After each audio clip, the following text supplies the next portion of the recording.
May mga kumontak na ba sa yung mga kasama mo sa DDS na nagparamdam na sila na gusto na rin nila lumabas?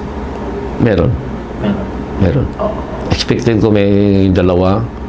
Yung kagaya ni Edgar, may dalawa rin o tatlo.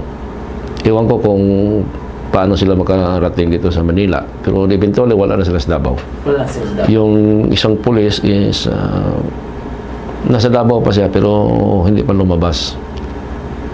Willing din siya. Willing siya. Yun ang expectation ko. Oo.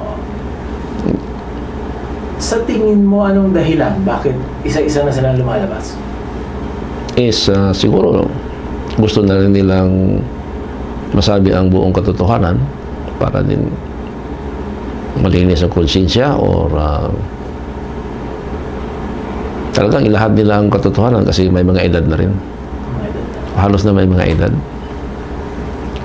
Meron kayang factor na feeling nila sooner or later itutumbalin sila?